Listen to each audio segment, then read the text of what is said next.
Olá, queridos amigos da Novo Tempo, que alegria podermos estar juntos mais uma vez para aprendermos um pouquinho mais sobre o santuário. Esse é o programa Bíblia Fácil e você é muito bem-vindo. Você já percebeu que nós estamos aqui num cenário cenográfico, um santuário que foi construído nos estúdios da Novo Tempo para que nós estudássemos esse tema na Bíblia. O tema do santuário é central. Como nós já vimos até aqui, o pecado surgiu no santuário e é no santuário que ele tem que ser resolvido. Todos os perdões dos pecados acontecem no santuário. Jesus está lá hoje como nosso advogado, mas aprendemos semana passada que ele também é juiz. Por isso, bem-vindo ao santuário e às verdades que ele nos ensina. Quero convidar você a tomar a sua Bíblia e a se juntar a nós num grupo de 10 amigos que estamos aqui estudando a respeito do santuário. E aproveitar e mandar um abraço para a Igreja Adventista de Arenópolis, lá no Mato Grosso, o grupo que está aí assistindo com a gente também, um abraço carinhoso para vocês, que Deus possa abençoá-los. E você que está aí de qualquer parte do Brasil ou mundo, quero convidar você a tomar a sua Bíblia e aprender mais sobre o santuário. E se você quiser conhecer mais, temos esse DVD aqui, ó, Santuário, o Caminho de Deus. É um presente da Novo Tempo para você. Como é que você pode pedir? Você pode pedir esse DVD através do telefone. Vai aparecer aqui para você na legenda, 0 operadora 12 21 27 31 21, ok? Ligue em horário comercial, por gentileza. Se você quiser pedir agora, você pode, mandando um WhatsApp para o nosso número, 12 98100 1425. Diga-se no WhatsApp, eu quero o DVD Santuário. Aí você vai ser atendido. Se você preferir, acesse agora o nosso site, novotempo.com/Bíblia Fácil, e lá você pede o seu DVD preenchendo um formulário que está online, tá bem? Num prazo de até 30 dias vai chegar na sua casa, você não paga nada por isso, é um presente da Novo Tempo, e obrigado a você que é Anjo da Esperança, porque é graças ao seu apoio que nós podemos enviar esses estudos. Já que você está no site, visitando aí, novotempo.com/Bíblia Fácil, aí também tem um formulário para aqueles que desejam vir aqui na Novo Tempo gravar o Bíblia Fácil comigo. Basta você clicar no banner que aparece no final do site, se inscreve e quem sabe você não vai ser um sorteado para estar conosco aqui entre os convidados gravando no próximo trimestre o Bíblia Fácil. Todo trimestre a gente faz aqui uma gravação. Aqui nós queremos aprender mais e mais da Palavra de Deus. Quero convidar você a tomar a sua Bíblia e hoje vamos continuar nosso aprendizado sobre o santuário. Qual é o tema que nos aguarda hoje? Hoje vamos aprender sobre o juízo final. Semana passada nós explicamos aqui que o juízo ele acontece em 3 fases: juízo pré-advento, comprobatório e executivo ou final. Hoje vamos conhecer um pouquinho mais da segunda e da terceira fase desse juízo. Mas como temos aqui o bom hábito, a gente ora antes de abrir o livro sagrado. Quero convidar você a nós orarmos para estudarmos mais uma vez esse livro.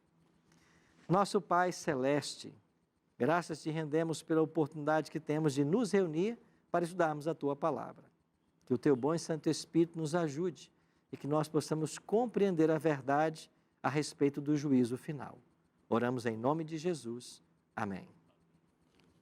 Vamos fazer uma breve recapitulação? Vamos voltar para Êxodo 25, verso 8? Nesse texto nós temos a ordem de Deus para Moisés. E me farão um santuário para que eu possa habitar no meio deles. Lá no início dessa temporada, nós explicamos que o santuário foi construído com 3 objetivos primários. Primeiro, ser a habitação de Deus entre seu povo, como o texto está dizendo. Segundo, ser o receptáculo da lei de Deus. E para isso, uma arca foi construída de madeira de acácia, revestida de ouro, e dentro dela foi colocado as 2 tábuas da lei que ficavam no Santíssimo. Terceiro, o santuário foi construído para ampliar a dimensão tipológica do sacrifício de Cristo em favor da humanidade. Então, através da morte dos animais, através das cerimônias, através das festas, o santuário ampliava a compreensão do plano da salvação, como Deus salva. Então, basicamente, o santuário foi construído para esses 3 propósitos. Todas as cerimônias, todos os rituais que aconteciam no santuário, eles apontavam para o ministério de Cristo, que viria cumpri-los em algum momento. Assim como o animal era trazido até o pátio, era sacrificado e a sua carne queimada no altar de holocausto, um dia Jesus também viria morrer por todos nós. E antes que ele morresse, ele foi para o Jordão e se batizou, ou foi batizado por João Batista. Então Cristo se batiza, Cristo morre, depois Cristo entra no santuário celestial, porque no santuário terrestre o sacerdote entrava todo dia para fazer mediação. Então Cristo também entraria no santuário celestial, no compartimento santo, para ser nosso advogado. E nós aprendemos aqui que esta cena teve lugar no ano 31 de nossa história, justamente no dia de Pentecostes. Então, no Pentecostes do ano 31, nós temos o entronizamento, ou a entronização de Cristo no santuário e o início do seu ministério sacerdotal. No dia 22 de outubro de 1844, Jesus entra no Santíssimo.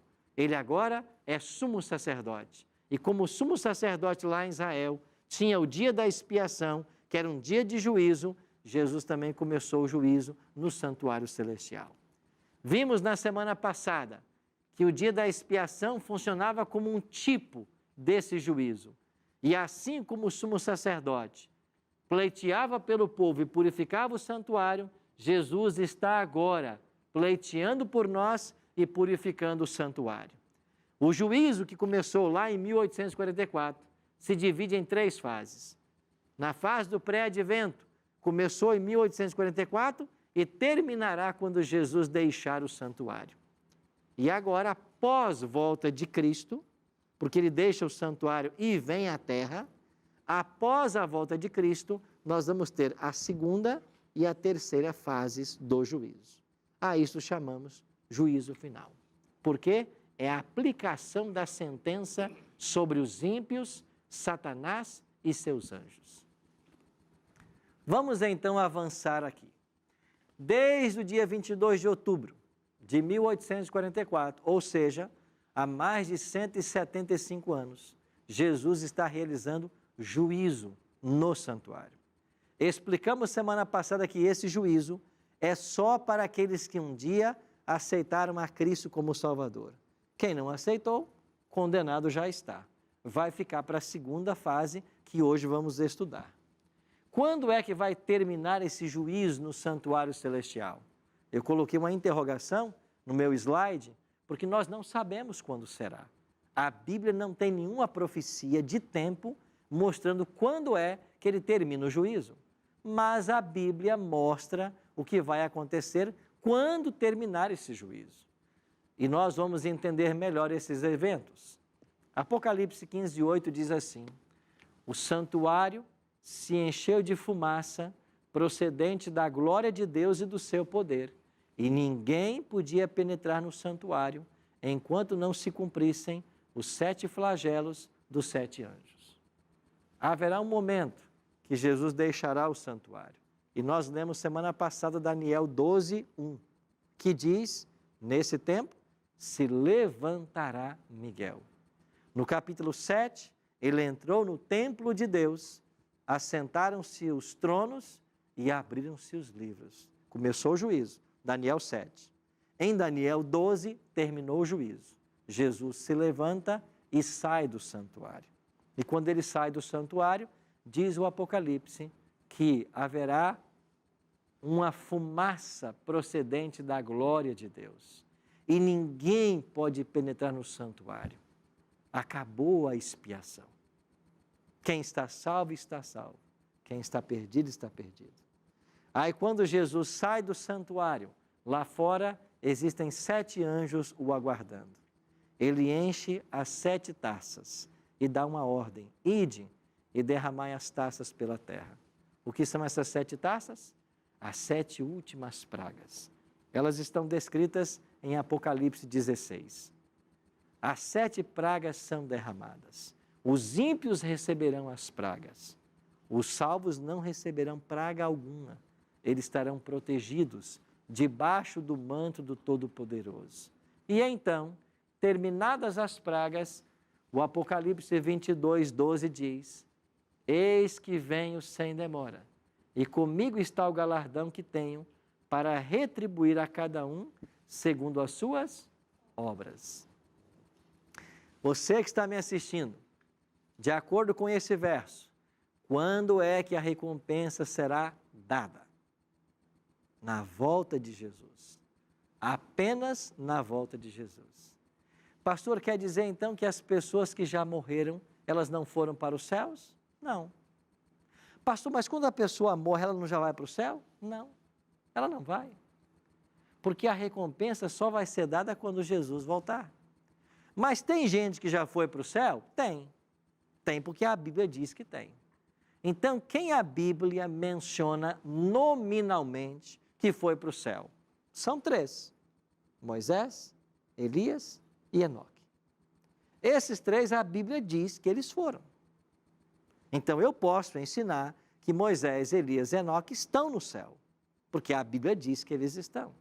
E todos os outros seres humanos que já morreram estão sepultados.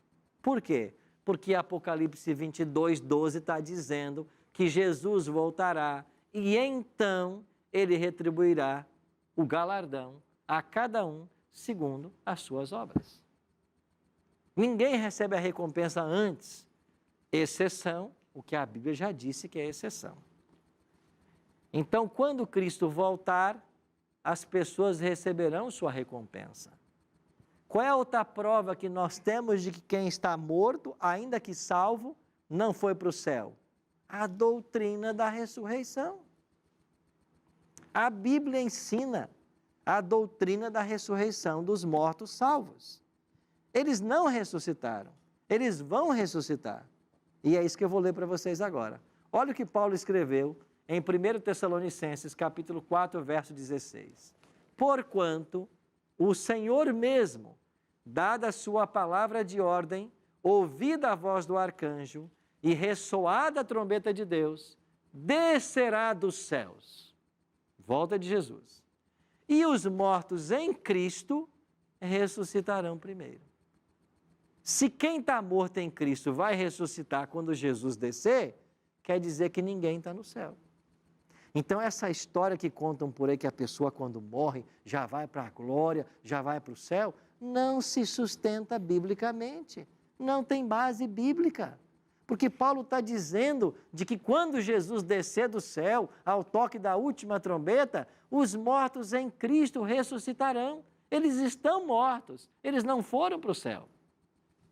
Então isso tem que ficar claro na minha e na sua mente. Ele continua, verso 17.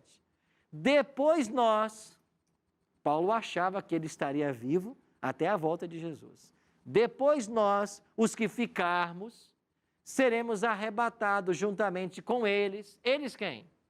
Os mortos que ressuscitaram. Entre nuvens. O que quer dizer arrebatado? Levado. Deus vai tomar o salvo, vai reunir os salvos vivos com os salvos mortos e vai levá-los. Isso quer dizer arrebatar. Vai pegar da terra, vai levar para o céu. Entre nuvens, para o encontro do Senhor nos ares. Nós vamos encontrar Jesus nos ares. E assim estaremos para sempre com o Senhor. Você quer um ensino mais transparente, mais cristalino, mais claro da palavra de Deus? Então a doutrina da ressurreição, ela prova que não existe recompensa imediata após a morte. Ela prova que não existe essa história de que crente vai ser arrebatado, levado para o céu em algum momento. Não, só na volta de Jesus. E é nesse contexto que Paulo usa a palavra arrebatamento. Então ninguém desaparece, fica tranquilo, ninguém vai desaparecer. Ninguém vai sumir e vai para o céu. Não, ninguém vai. Os salvos só irão para os céus quando Jesus voltar. Porque os salvos vivos vão aguardar os salvos mortos. E eles formarão um só grupo. Agora eles vão para o céu, receber a recompensa, que só será dada na volta de Jesus. Está claro para você? Eu espero que esteja. Pastor Wilson. Pastor, eu queria só que o senhor desse uma comentada sobre o galardão que nós vamos receber. É isso O aí. galardão na Bíblia é a recompensa da vida eterna. Quando Jesus voltar, nós seremos completamente transformados. Paulo diz em 1 Coríntios capítulo 15, versos 51 a 53, que esse corpo corruptível vai se transformar num corpo incorruptível. Esse corpo mortal vai se transformar num corpo imortal. E nós teremos vida eterna. Então, o galardão que Deus vem trazer para todos nós é o dom da vida eterna. O nosso corpo vai ser transformado. Essa transformação nós chamamos de glorificação. O que é glorificação? É a transformação que Deus fará no final, com todos os salvos, tornando um corpo corruptível e imortal num corpo incorruptível e imortal. E nunca mais seremos tentados pelo pecado. Então veja, Jesus vai voltar. Antes aqui, Magno. Pastor, em relação à morte comparada ao sono, assim, há uma, lá em Lucas 16, aqui no versículo 19, nós temos aqui o rico e o mendigo. Se dá a impressão que um já está no céu, o outro já está no inferno e no seio de Abraão. Parece que Abraão também está. Como a gente pode entender essa passagem? Primeiro que Jesus não inventou essa história, né? Nós temos relatos anteriores ao Evangelho com essa história. Jesus está contando uma história que era conhecida na época. E ao contar essa história, ele está querendo ensinar uma lição para a nação judaica. Qual é a lição? O rico é a nação judaica, que foi detentora dos oráculos sagrados. Sempre teve a verdade da palavra de Deus e deveria ter partilhado com o mundo, evangelizado o mundo. Mas, com todos os privilégios que teve como nação, sempre teve uma vida de altos e baixos. Por isso o cativeiro babilônico, até que finalmente no ano 34 eles vão apedrejar Estevão e vão terminar os 490 anos de graça e ser rejeitados como nação. Como estamos dentro do período ainda dos 490 anos de graça para o povo judeu, para que eles se arrependam, Jesus está trabalhando com o povo judeu. E, de fato, o ministério dele foi concentrado nos judeus. Então, Jesus relembrou essa história que já existia para dizer o seguinte: vocês têm todos os privilégios e vocês poderiam até se perder. Mas o mendigo, aquele que não tem os oráculos sagrados, não tem o conhecimento que vocês têm, poderão anteceder vocês no reino dos céus. Então, esse mendigo foi lá para o seio de Abraão. O que é essa expressão seio de Abraão? É uma expressão que quer dizer que ele foi salvo. Porque ninguém vai para o seio de Abraão. Imagine, você tem milhares e milhares de salvos. Como é que vai para o seio de Abraão? Isso é uma parábola. Nada aí é literal. Não dá para milhares de salvos ficar no seio, no colo de um homem. Então, é uma parábola, fala de impossibilidades. Segundo, como é que você tem uma divisa entre céu e inferno, onde um pode ver o outro? Não existe isso na história bíblica. Ele está contando uma história, está usando uma história conhecida para dizer que esse não tinha privilégio e se salvou. Aquele tinha privilégio e se perdeu. Agora, esse que se perdeu reconheceu que estava perdido, reconheceu que está em sofrimento, que está em tormentos, que está no fogo. Aí diz assim: ó Senhor, mande lá que molhem o dedo e ponham na minha língua. Eu te pergunto, para quem está nas chamas, um dedo molhado na língua vai adiantar alguma coisa? Isso é uma parábola. Então, ela não pode ser interpretada de forma literal, porque ela não faz sentido algum de forma literal. A lição que Jesus quer dar é o seguinte: vocês poderão se perder se vocês não se arrependerem.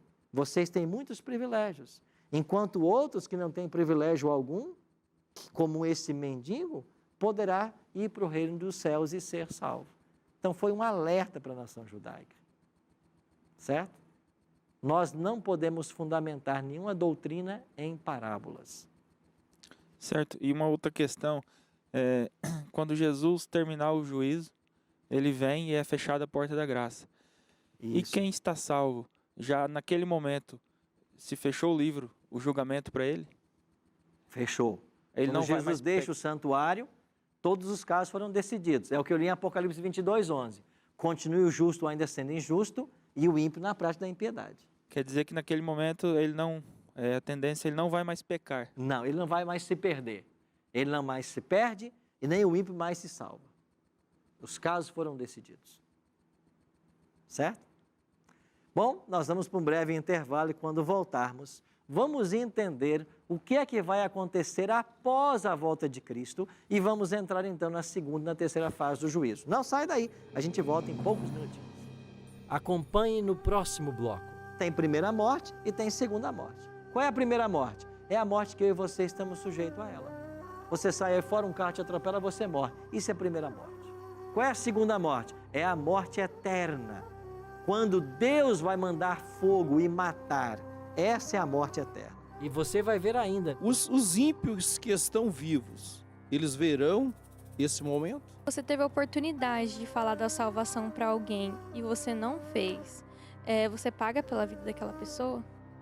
Então, quem é que ressuscita na primeira? Os salvos. Quando? Na volta de Jesus. E o ímpio que está morto, quando é que ressuscita? Na segunda. Quando? 1000 anos depois da volta de Jesus. Eu vou ler esse verso. E quando Jesus voltar, vai ter ímpio vivo? Vai. Mas segundo Tessalonicenses 2:8, diz que quando Cristo voltar, ele vai matar o iníquo pelo sopro da sua boca.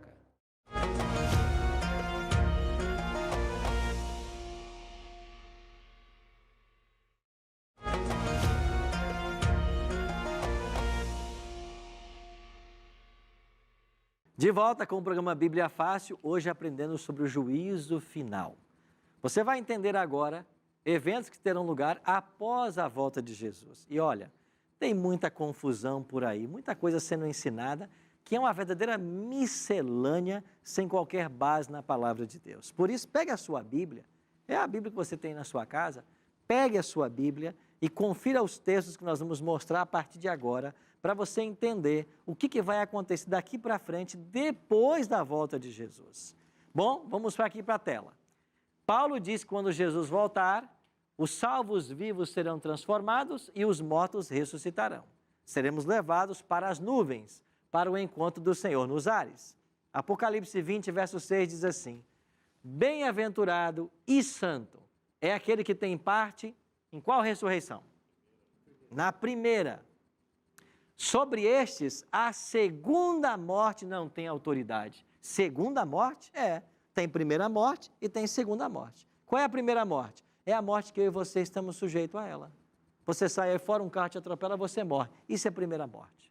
Qual é a segunda morte? É a morte eterna. Quando Deus vai mandar fogo e matar, essa é a morte eterna. Essa segunda morte é que o salvo não passa por ela. A primeira, ele até pode passar.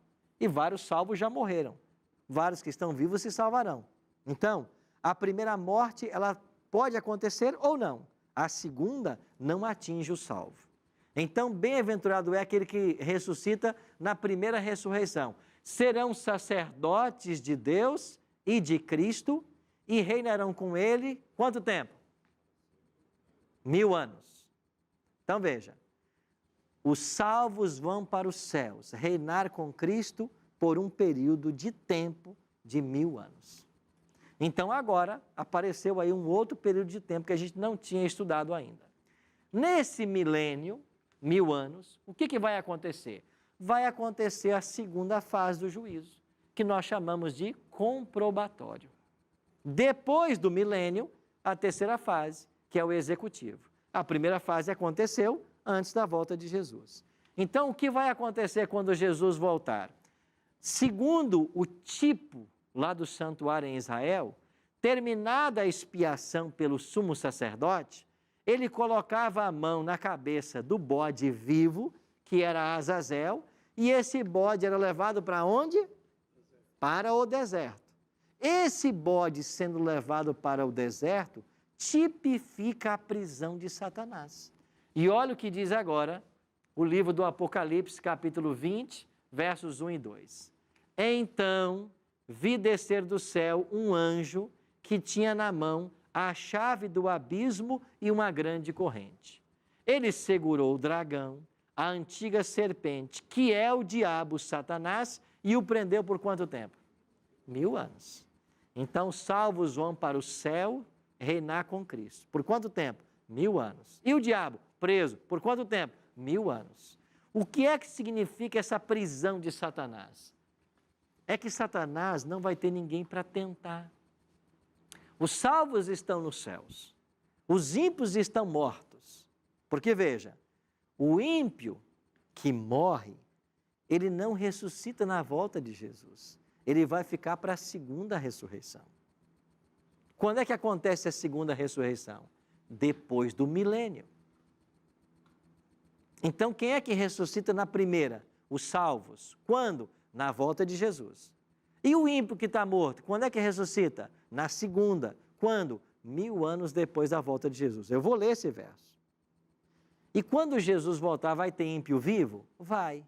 Mas segundo Tessalonicenses 2:8, diz que quando Cristo voltar, ele vai matar o iníquo pelo sopro da sua boca.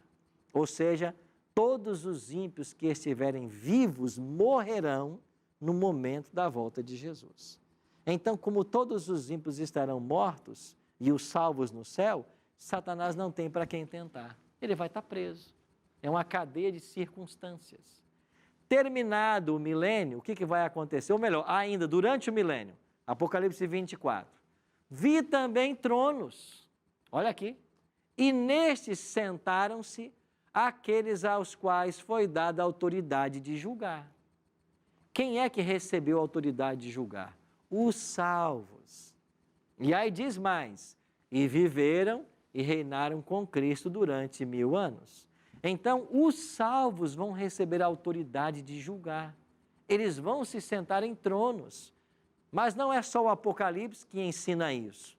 A Bíblia ensina que os salvos vão participar agora de um julgamento. Olha o que escreveu o apóstolo Paulo. Ou não sabeis que os santos hão de julgar o mundo? Ora, se o mundo deverá ser julgado por vós, sois acaso indignos de julgar as coisas mínimas? Que mundo é esse que vai ser julgado pelos santos? Os ímpios. A expressão mundo aqui é a ideia do ímpio, que se perdeu. Então, os santos hão de julgar o mundo. E durante o milênio, cada caso será analisado. Para quê? Para saber apenas o motivo da perdição. É por isso que se chama juízo comprobatório. Tem chance de salvação para o ímpio agora? Não. Não é um juízo para dizer se ele está salvo ou está perdido. Ele já está perdido. Ele não aceitou a Cristo, ou ele aceitou e abandonou. Ele foi condenado na primeira fase, ou nem entrou nela. Agora, nessa fase, os salvos vão analisar caso por causa dos ímpios, para saber o quê? Por que é que essa pessoa se perdeu? Então, preste atenção. Quando os salvos forem para os céus, eles saberão perfeitamente quem eles são. Ninguém vai perder a sua identidade. E ao julgar os ímpios, nós saberemos o destino de todos os habitantes da terra. Ou seja, quem não está vivo e salvo é porque está perdido. Então nós saberemos quem nós somos, se fomos casados ou não, se tivemos filhos ou não, nós saberemos de tudo. E saberemos por que as pessoas não estão no céu. E quando todos nós entendermos o porquê da perdição dos ímpios, quando virmos que Deus fez todo o possível para salvá-las e ainda assim elas não quiseram, nós iremos declarar uma coisa só: Deus é justo. Porque fez de tudo para que essa pessoa estivesse no céu, mas ela não quis. E quando nós entendermos isso, é que vai sair de nós, ou que nós não teremos qualquer sentimento de injustiça, porque nós entendemos que Deus foi justo. Sim, meu amigo doutor José. Eu tenho uma dúvida, acho que é a dúvida da maioria, né, que está assistindo. Na primeira ressurreição, onde todos que são salvos vão encontrar Jesus, Deus, fala-se que a gente vai encontrar nossos familiares, certo? Todos que estiverem salvos. Sim. Isso até todas as gerações? Todas as gerações. Então eu vou conhecer meu tataravô e por aí vai. Todos que forem salvos. Você vai se encontrar com Abel, Adão, Sansão, Paulo, Pedro, vem todo mundo. Isso. Viviane.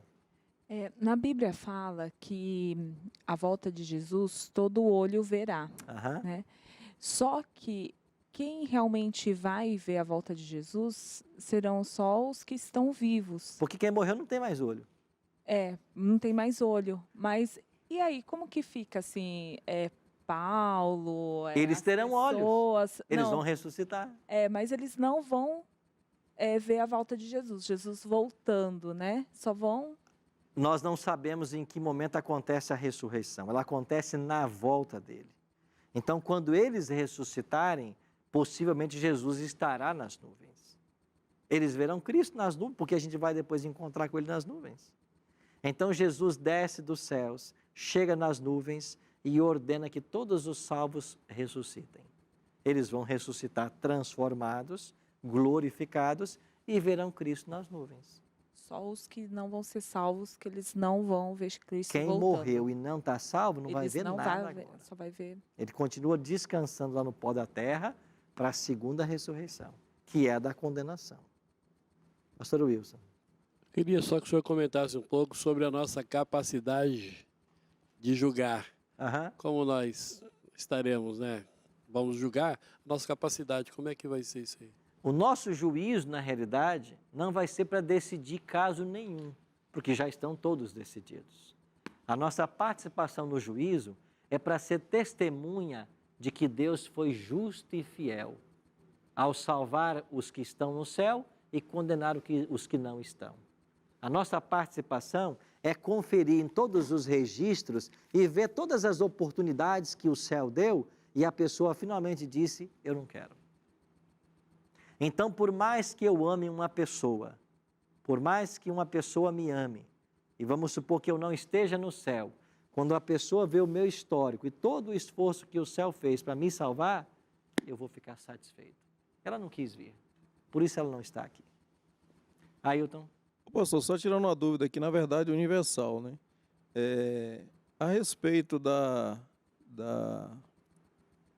ressurreição e nós que estamos vivos, que seremos, a respeito da vinda de Jesus, que vai ser um momento tão rápido. A pergunta é o seguinte, os ímpios que estão vivos, eles verão esse momento? Verão. O que diz Apocalipse capítulo 6, verso 14 a 17? O céu recolheu-se como um pergaminho quando se enrola, os montes e ilhas foram movidos de seus lugares, e os grandes e pequenos, ricos e pobres disseram aos montes e aos rochedos, caí sobre nós e escondei-nos da face daquele que se assenta no trono e da ira do Cordeiro, porque chegou o grande dia da ira deles. Quem é que pode suster-se? Mas eu falo assim, questão do momento da primeira vinda de Jesus agora, ou seja, da segunda vinda, é isso? É isso. Da segunda vinda de Jesus. Os ímpios vão fugir em desespero, porque a volta de Cristo é para eles algo aterrorizante. Eles rejeitaram esse Cristo. Então eles vão pedir, de acordo com o Apocalipse, que as pedras os sepultem, porque é melhor morrer do que ver a glória do Cristo que vem. Esse já é o momento do arrebatamento. Da volta de Cristo. Certo? Avancemos então. Durante os 1000 anos, dos quais fala o Apocalipse, os salvos vão estar reinando com Cristo, julgando, não para saber se o ímpio vai ser salvo ou não, mas é por que ele se perdeu. Juízo comprobatório, segunda fase. Os ímpios mortos, Satanás preso, a terra desolada e vazia, e tem lugar a segunda fase do juízo. A terra vai estar desolada e vazia. Jeremias 4 diz, olhei a terra e não vi coisa alguma. Olhei para os montes e outeiros, tudo estava destruído, a terra estava caótica. Esse é o estado da terra durante o milênio. Agora, terminado o milênio, vemos a terceira fase do juízo, que é executivo. O que é juízo executivo? A aplicação da sentença. Como vai ser a aplicação dessa sentença? Apocalipse 27. Quando, porém, se completarem os 1000 anos, Satanás será o quê? Solto da sua prisão. Por que o diabo foi solto? Porque aconteceu a segunda ressurreição. Os ímpios agora ressuscitam depois do milênio. E o que acontece quando o diabo é solto? Apocalipse 28. Sairá a seduzir as nações que há nos 4 cantos da terra, Gog e Magog, a fim de reuni-las para a peleja, e o número destes é como a areia do mar. Quem é que o diabo vai reunir? Os ímpios. Todos os ímpios de todas as eras, Como que o diabo vai reuni-los agora? Porque eles ressuscitaram. Esta é a segunda ressurreição. Então o diabo vai convencer a todos os ímpios de que eles podem invadir a cidade que desceu do céu. Apocalipse 21, 8 e 9 diz que a cidade desceu do céu. Eles vão agora querer atacar essa cidade. Vamos aqui, Rogéria. Pastor, quando Jesus voltar, quantos dias mais ou menos ele vai passar aqui na Terra? Nós não sabemos. Não A Bíblia não revela. A Bíblia diz que ele vai vir, os mortos vão ressuscitar, os ímpios serão destruídos, os salvos serão transformados, mas Paulo diz, no momento, no abrir e fechar de olhos, nós seremos transformados, é uma transformação imediata, aí nós seremos levados para os céus e vamos com Jesus para a Cidade Santa. E quando ele vir, vem todos os anjos com ele? Jesus falou, quando ele virá com todos os anjos dos céus. É por isso que Apocalipse 8:1 diz que quando abrir o 7º selo, haverá silêncio no céu por meia hora. Por quê? O céu não tem ninguém, está vazio. Todos os anjos vieram. Aqui, Pastor, é dito que... É uma pergunta, na verdade. Perguntar se você teve a oportunidade de falar da salvação para alguém e você não fez, você paga pela vida daquela pessoa? toda vez que você tem a chance de falar para alguém, você deve falar. Porque a palavra de Deus em Ezequiel diz assim, se você vir o pecador no seu caminho e adverti-lo, se ele se converter, você ganhou uma alma. Agora, se você vir o pecador no seu caminho e você não se advertir, e ele morrer, ele vai cobrar pelo sangue das suas mãos. Então, é nossa responsabilidade partilhar com as pessoas tudo que nós aprendemos. Então, nós temos que, sim, cada vez mais estudar a palavra de Deus para partilhar com as pessoas que estão ao nosso redor. Outra pergunta. E quem se dedicar mais na obra de Deus, vai ter alguma diferença lá no céu? Quem se empenhar mais assim na obra de Deus? Levar mais o evangelho? Haverá distinções no céu? Haverá. Nós vamos distinguir algumas pessoas. Os mártires, eles farão parte de um grupo especial. Esses são os mártires que morreram por causa do evangelho. Haverá uma distinção. Os 144 mil, haverá uma distinção. Quem são estes? Todos os que estiveram vivos até a volta de Jesus. Eles vão ser uma comitiva especial de Cristo. O Apocalipse diz que onde o Cordeiro for, eles também irão. Haverá sim, só que todos eles partilharão da maior de todas as recompensas, a vida eterna. Então não importa, aquele que chegou ali na última hora, na hora 1/10, mas ele chegou. Não importa aquele que deu a vida e está ali, todos são salvos. E como não vai haver mais pecado, não vai haver mais inveja, não vai haver mais comparação, não vai haver mais preocupação, não vai haver mais mérito, todos nós seremos salvos. O pecado não mais existirá. Sim, minha amiga. Pastor, a respeito do juízo, da salvação, existe em algum dos livros proféticos dizendo a porcentagem de pessoas que serão salvas ou não? Não. Só o Apocalipse que diz que os perdidos serão como a areia do mar. E Apocalipse 7,14 diz que os salvos serão uma grande multidão que não pode ser contada. Então, os salvos, uma grande multidão que não pode ser contada. Os ímpios, como a areia do mar. A gente entende que haverá mais perdidos do que salvo. Pastor, em Judas fala, a lei menciona de anjos caídos que estão encerrados até o dia da perdição eterna. Quem são esses anjos? São os demônios que foram expulsos do céu. E por que eles estão presos se Satanás não seria o maior? E por que eles estão o preso aí é a ideia de que eles estão circunscritos à Terra. Eles não saem do planeta Terra.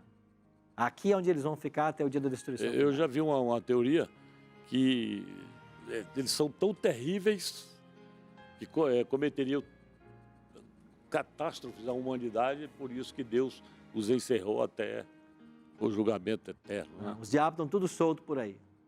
Tudo por aí aprontando com Satanás. Eles estão presos ao planeta, circunscritos ao planeta. Agora, a ação deles é moderada por Deus. Porque se Deus não reprimisse ações, eles acabariam com todos os seres humanos. Apocalipse 20, verso 9. Aqui está o juízo final. Terceira fase, execução. Marcharam então pela superfície da terra. Quem? Os ímpios que ressuscitaram. liderados por Satanás, e sitiaram o acampamento dos santos e a cidade querida. Desceu, porém, fogo dos céus e os consumiu. Aqui nós temos a terceira fase do juízo. O fogo eterno vai destruir Satanás, seus anjos e todos os ímpios. E o mal não se levantará segunda vez, diz o profeta Naum. E Malaquias 4:1 diz que o fogo que vai descer dos céus vai destruir Satanás, os ímpios e os anjos maus, e não vai restar nem raiz e nem ramo. Destruídos completamente por toda a eternidade. E esse mesmo fogo que vai destruir Satanás, vai ser o fogo eterno, vai purificar o nosso planeta. E o planeta que hoje nós moramos, purificados pelo fogo eterno, será o novo céu e a nova terra que Deus promete para mim e para você.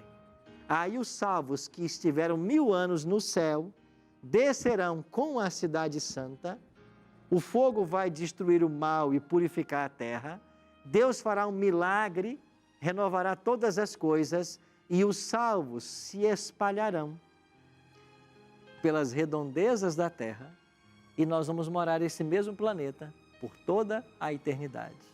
E a cidade santa que hoje está no céu virá para este planeta e aqui será agora o santuário. O santuário celestial descerá para aqui. E aqui será o trono de Deus. E os salvos morarão com Cristo por toda a eternidade. Você percebe o plano de Deus? Você percebe como que a palavra de Deus descreve nos mínimos detalhes o que vai acontecer daqui para frente? Aí a pergunta que eu faço é, você está se preparando para esses eventos? É desejo do seu coração morar nesse novo céu e nessa nova terra? Pastor, o que eu preciso fazer para habitar nesse novo céu e na nova terra? Eu volto para Marcos 16:16, onde Jesus diz assim, quem crer e for batizado será salvo. Então você quer habitar nesse céu? Tem que crer e tem que ser batizado. Paula vai cantar para nós uma música agora. E eu tenho um convite a fazer para você. Você quer ir para esse céu quando Jesus voltar? Você tem que crer em Cristo como teu Salvador e você tem que ser batizado. Batizado nas águas, por imersão, depois de conhecer as verdades eternas que o Evangelho revela. E se vocês que estão aqui quiserem dar esse passo agora, tomar a decisão pelo batismo, enquanto ela cantar, vocês poderão ficar de pé. Pastor, quando vai ser o meu batismo? Eu não sei. Você que vai dizer para a gente quando é que vai ser. Mas a decisão pode ser tomada agora. Por quê? Porque se você não toma agora, você não está protegido pelo céu, seguro pelo céu. Porque se você não toma a decisão, não faz a sua escolha, você fica por conta, sem o advogado, sem o mediador para você. E você que está em casa, eu faço o convite para você também. Se você quiser, enquanto a Paula cantar, você pode ir na sua casa, onde você estiver, pode também ficar de pé. Você vai estar dizendo para o céu, eu quero ser salvo, eu quero o céu. Eu quero me preparar, eu quero ser batizado e eu quero estar entre aqueles que vão estar prontos para receber o Senhor Jesus quando Ele voltar. É um convite para todos vocês aqui. Se você quiser hoje tomar decisão por Cristo e pelo batismo, você poderá ficar de pé. Eu vou orar por você. Não se esqueça, nesse momento, 2 poderes vão atuar na sua mente. Um dizendo para você tomar a decisão e o outro dizendo, não tome. Você não está pronto. Mas se você estivesse pronto, você nem precisaria de Cristo. A gente decide porque não está pronto. Porque é Ele que pode preparar. Se eu posso me preparar para ir a Cristo, eu não preciso dele. Eu preciso ir a Ele para que Ele me coloque preparado. E eu vou orar para que vocês tomem hoje a decisão, pelo batismo, para viver as verdades que vocês estão aprendendo aqui, e para se prepararem para esse esse maravilhoso evento que será a volta de Jesus. Eu vou orar por você em casa também. Essa música é o tempo que você tem para ficar de pé e tomar a sua decisão.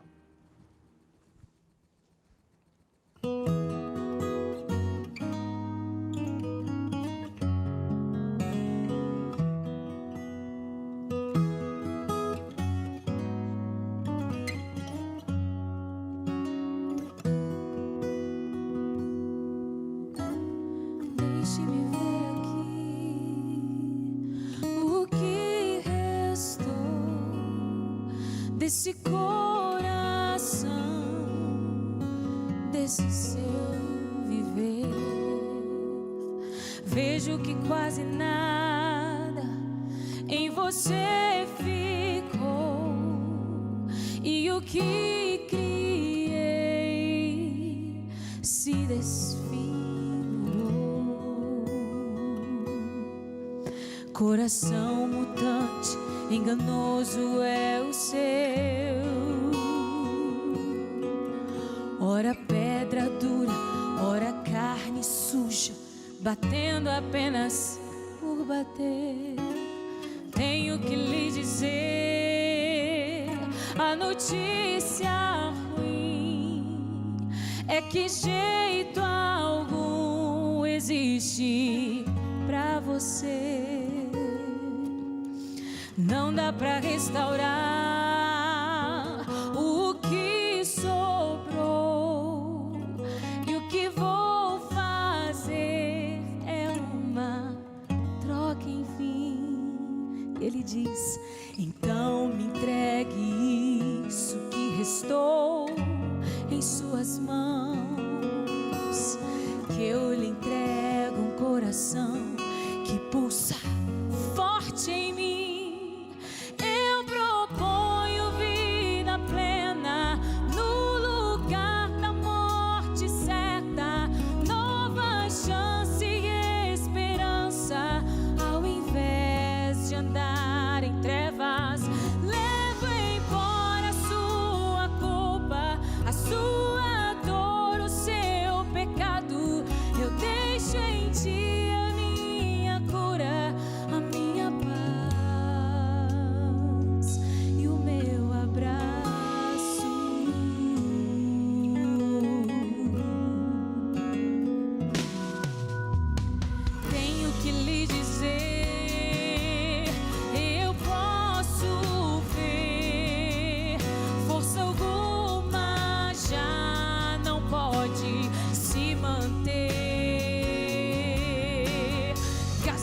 Muito mais pra mudar assim, que pra entregar o trono do viver.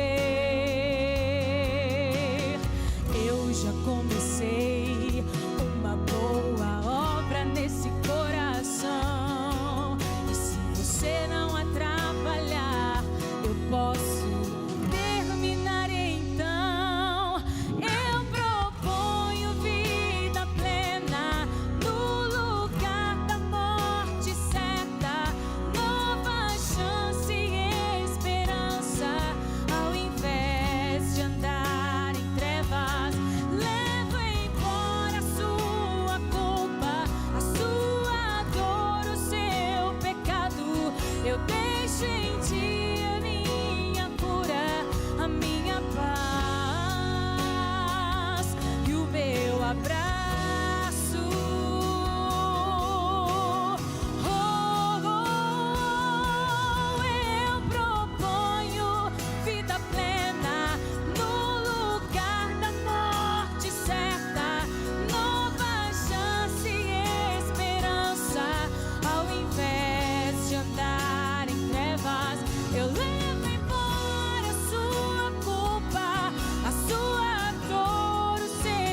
Obrigado, Paula. Eu proponho vida plena. Pode ficar de pé um instante, por gentileza. Eu proponho para você vida plena. É isso que Deus propõe para mim e para você. Todos nós precisamos tomar uma decisão em nossas vidas. Trilhar o caminho da verdade ou não.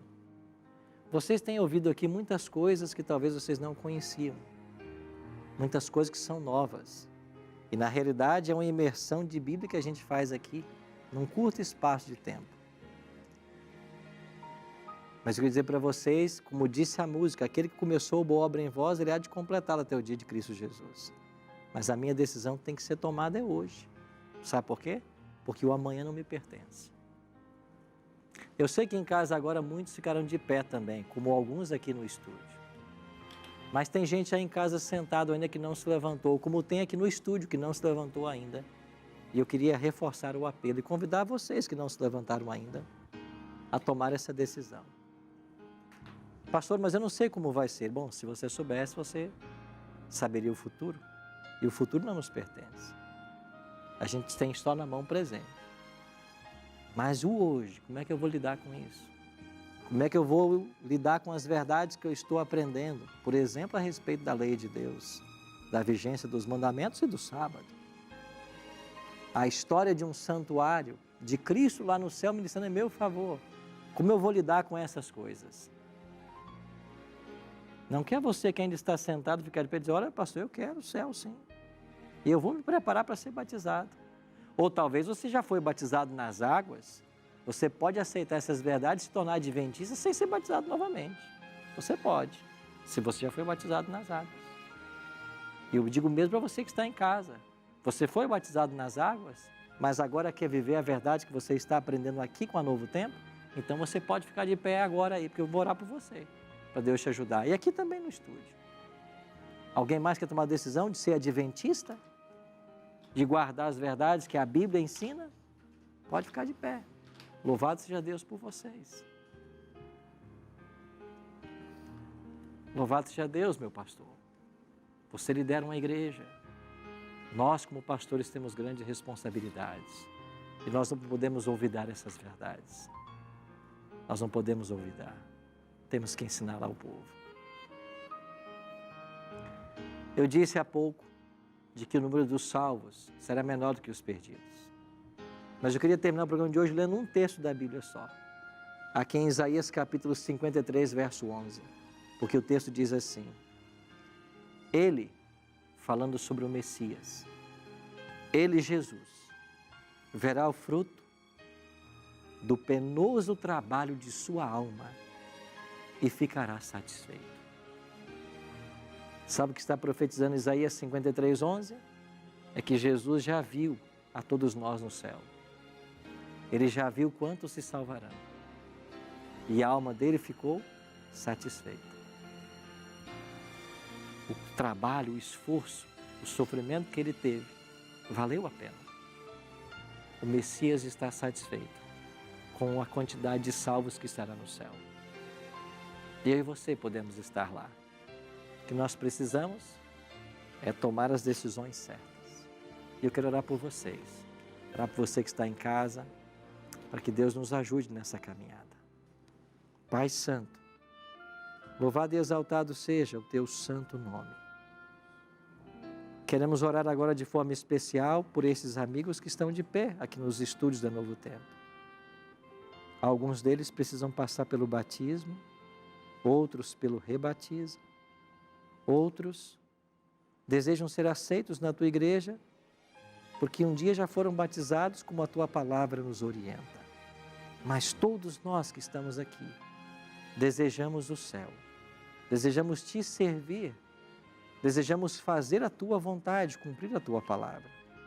Por isso, abençoe a cada um deles agora. Quero orar também por todos aqueles que estão em casa agora, de pé nesse momento. Que o teu Espírito Santo abrace a cada um deles. Que mesmo que eles estejam distantes de nós agora, lá eles sintam a presença do teu Espírito. Lá eles sintam o Senhor falando ao ouvido deles que o Senhor os ama e que eles possam o mais breve possível também passar pelo batismo, ou ser aceitos por uma profissão de fé na tua igreja, mas que eles possam estar todos se preparando para o teu regresso. Cuida, Pai, de todos nós. Perdoa nossas faltas, nossos pecados e nos prepare a cada instante para a tua volta. É a nossa oração, em nome de Jesus. Amém.